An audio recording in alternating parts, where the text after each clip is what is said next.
Ocurrió en Madrid, en el mítico Jarama. La pista no está muy para rodar, ¿eh? Pero bueno, se tiene que rodar.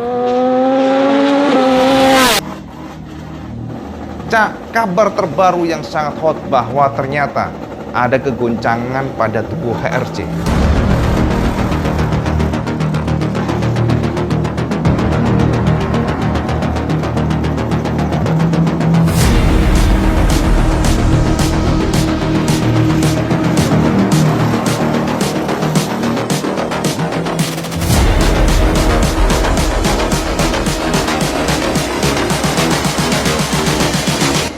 Just wish you knew.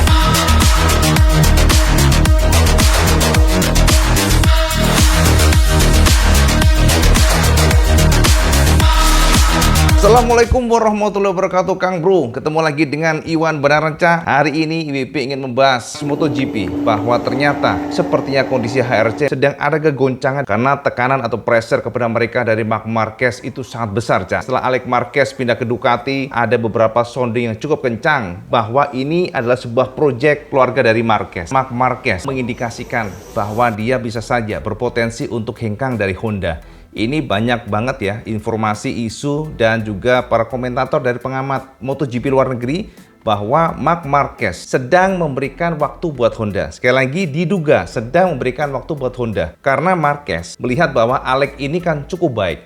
Alex sangat baik bahkan untuk ukuran MotoGP rider yang baru jajal mesin Ducati. Jadi saya harus tahu, nanti IWB akan share ya apa komentar mereka. Dan ini yang memberikan semacam extra pressure bagi HRC, karena Marquez mengatakan pada saat ngetes Valencia kemarin secara khusus, secara penekanan, Marquez mengatakan bahwa motor ini tidak cukup jika ingin menghadapi Ducati ataupun ingin menjadi juara dunia ya. Jadi memang target HRC itu sangat tinggi, target Marquez sangat tinggi, mengingat dia sudah 29 tahun, umurnya sudah hampir 30 tahun, Cak.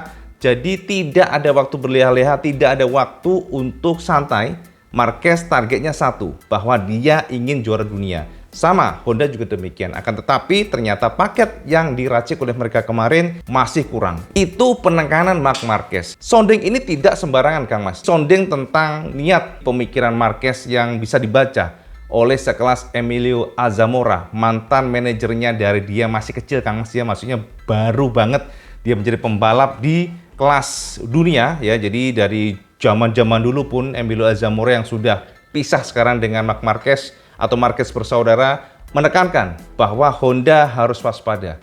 Karena saat ini mata Marquez itu sudah membidik Ducati. Arahnya demikian. Nah, mengutip apa yang dikatakan Emilio Alzamora kepada seluruh media berdasarkan pengamatannya. Berikut kata Alzamora, "Itu semua tergantung pada Honda. Jika mereka membangun motor yang siap memenangkan titel juara MotoGP, Marc Marquez akan tetapi Honda. Mengingat dia adalah rider pemenang. Marc di pabrikan Honda hanya untuk memenangkan gelar juara dunia MotoGP. Jika kedepannya performa RC 213V tidak membaik, aku pikir Marc akan berubah pikiran dan akan pindah ke pabrikan Ducati. Ducati telah melakukan pekerjaan dengan baik, dengan gigih. Mereka mengambil langkah maju yang besar dari sudut pandang teknis. Dengan Paolo Ciabatti, mereka melakukannya lebih banyak lagi. Mereka memiliki motor yang kompetitif, tetapi hal yang mengesankan adalah mereka memiliki 8 motor di trek dengan tim yang kuat. Mereka membuat kontrak dengan para pembalap dan mereka semua muda serta kuat. Tapi aku rasa Ducati akan selalu berminat pada Marc, meski saat ini mereka tidak terlalu membutuhkannya seperti sebelumnya." Nah, secara khusus Emilio juga menyinggung tentang Alex Marquez, bagaimana performa Alex, dan berikut kata Emilio.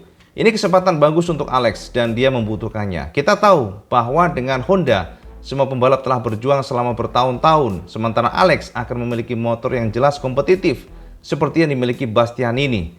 Dia akan menunjukkan semua potensinya dan aku lebih yakin bahwa ini adalah kesempatan yang sangat bagus buatnya.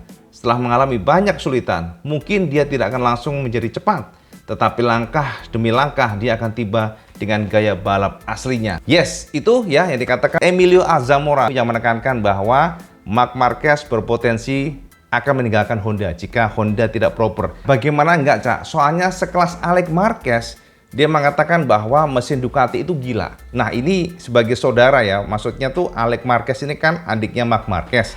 Sebagai kakak, kalau dia performanya nggak bagus motornya, pasti adalah rasa ngiri atau rasa berpikir, lah apa aku kok dadak ning kini terus lah, kenapa harus memberatkan Honda kalau ada motor yang bisa sangat-sangat kompetitif, bisa memberikan yang lebih, kenapa enggak? Toh juga saat ini dia sudah berusia nih 29 tahun, jadi waktu dia itu sudah nggak banyak, Cak, untuk mengejar target juara dunia, menambah rekornya dia. Karena Marquez targetnya adalah mengalahkan rekor dari Valentino Rossi, dan karena dia cedera, itu pun sudah gagal bertahun-tahun. Oleh karena itulah sangat berpotensi. Jika memang Alex Marquez kompetitif, mungkin tahun depan Marc Marquez bisa saja tergoda. Untuk memberikan gambar kesampaian apa yang dikatakan oleh Alex Marquez pasca dia jajal mesin dari Dismo Medici GP22, ya ini adalah motor yang sama dengan Jack Miller dan juga motor yang sama dengan Pecco. Berikut kata Alex Marquez, mesin Ducati memang gila, kita dengan mudah menorehkan lap time bagus, tapi aku perlu menambah jam terbang dengan motor ini dan mengendalikan segalanya.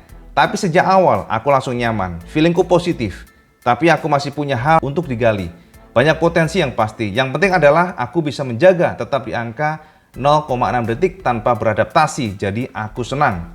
Kami harus terus bekerja, tenang dan membuat dasar yang sangat kuat sepanjang pramusim untuk mulai balapan pertama di tahun depan. Secara khusus, motor yang aku gunakan sama dengan yang dikendarai Pecco dan Jack tahun ini, dan aku merasa sangat didukung sejak pertama gabung Ducati. Ini adalah sesuatu yang mengejutkanku, karena berada di tim Satri tetapi dukungan pabrikan sangat besar.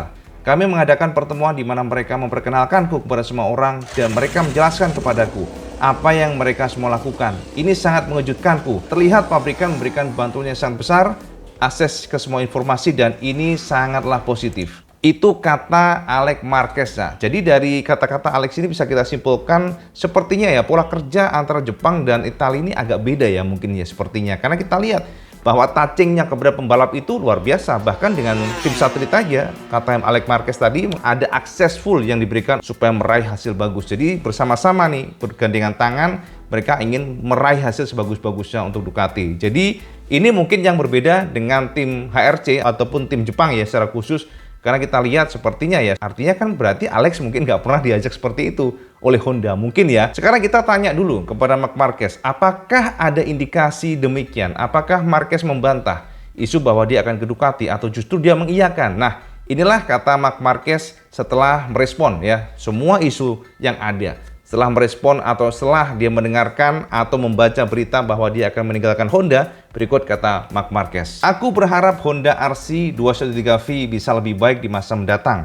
Aku tidak bisa mengatakan bahwa aku kecewa karena Honda sedang bekerja dan mereka sedang berusaha.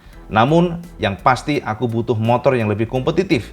Jika ingin bersaing untuk gelar juara dunia, aku hanya memberikan masukan yang tepat untuk Honda.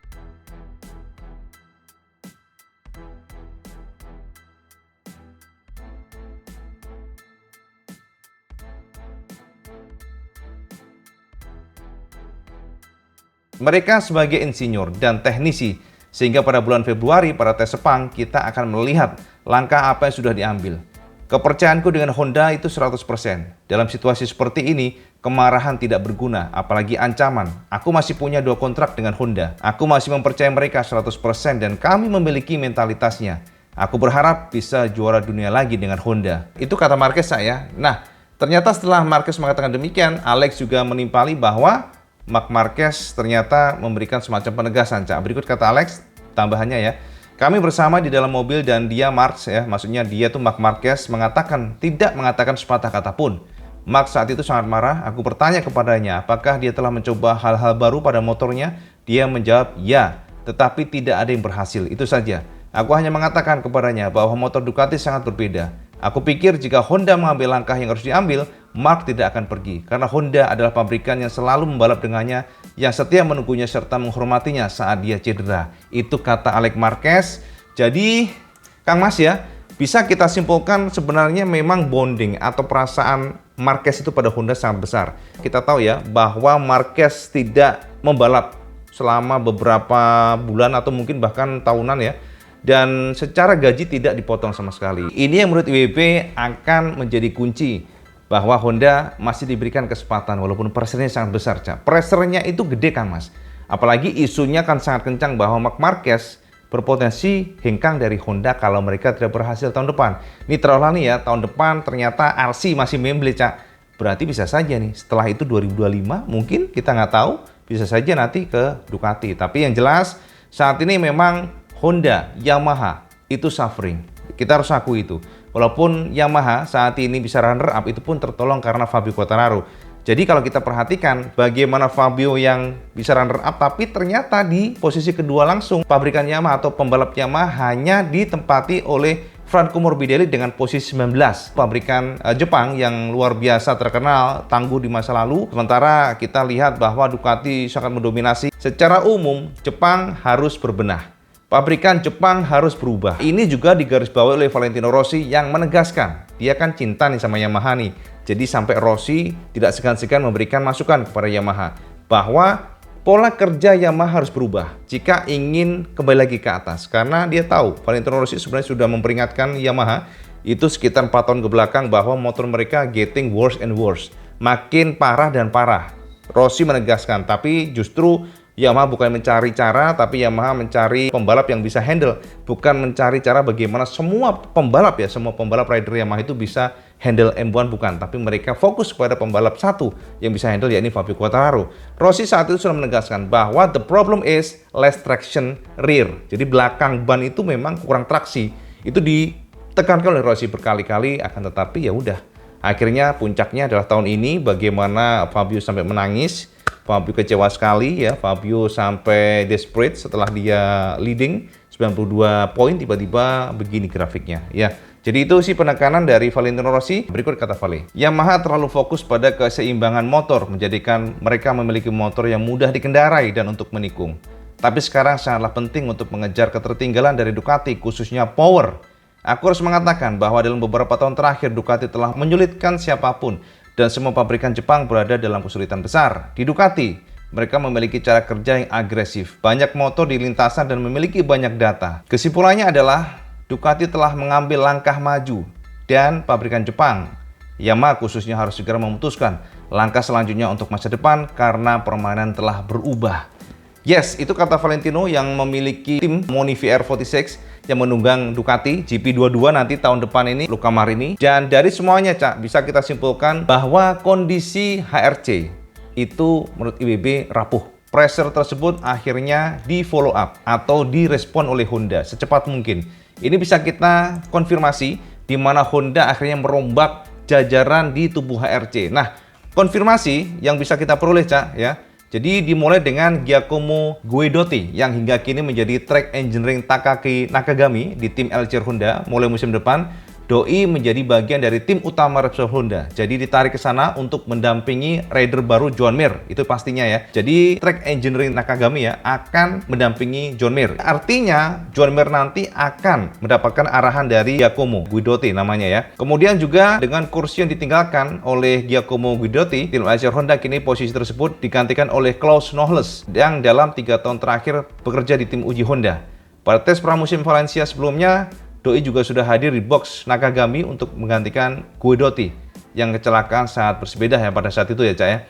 Sementara itu, Ramon Aurin selaku insinyur Honda akan menduduki posisi manajer tim teknis. Meski pada awalnya Doi sempat dipilih sebagai track engineer Joan Mir. Perlu diketahui, Cak, bahwa Ramon Aurin merupakan insinyur berpengalaman karena telah mendampingi beberapa pembalap seperti Dani Pedrosa, Lorenzo dan juga Paul Espargaro. Namun untuk posisi lainnya tidak mengalami perubahan, Cak, seperti Santi Hernandez akan tetap mendampingi Marc Marquez, Alex Rins akan didampingi Christopher Borgoinon yang sebelumnya bekerja dengan Alex Marquez, begitupun juga dengan Shinichi Kokubu akan kembali menjadi project leader RCV terbaru. Doi akan didampingi oleh Totsuhiro Kuwata yang menjabat sebagai General Manager HRC, sedangkan Takeo Yokoyama selaku Direktur Teknik tidak akan hadir di paddock MotoGP mulai musim depan, Cak. Jadi Takeo Yokoyama selesai. Kabarnya dia berkomitmen di markas besar Honda untuk terus mengembangkan Honda RC di pusat. Jadi itu konfirmasi perombakan tubuh HRC yang mana ada perubahan-perubahan sehingga diharapkan akan ada improvisasi atau improvement di tahun depan karena Honda pressure-nya sudah sangat besar bahwa mereka harus meracik motor terbaik, mereka harus meracik motor terkencang di track, mereka harus bisa menantang Ducati, mereka harus bisa merebut Ducati, gelar juara dunia maksudnya ya, dengan Marc Marquez tahun depan. Dan jika mereka gagal melakukannya, mungkin setelah 2023 terakhir 2024 dan bisa saja Marc Marquez meninggalkan Honda di tahun 2025. Kita lihat saja seperti apa tren tentang MotoGP dan inilah update Iwan Benaran terbaru tentang MotoGP. Semoga berguna buat teman semuanya dan kita sudah dulu video ini. Semoga mencerahkan seperti biasa. Kalau teman suka, like, share, dan subscribe. Ojo lali cak sama sholat 5 waktu karena ini paling penting. Assalamualaikum warahmatullahi wabarakatuh. Salam sekendos.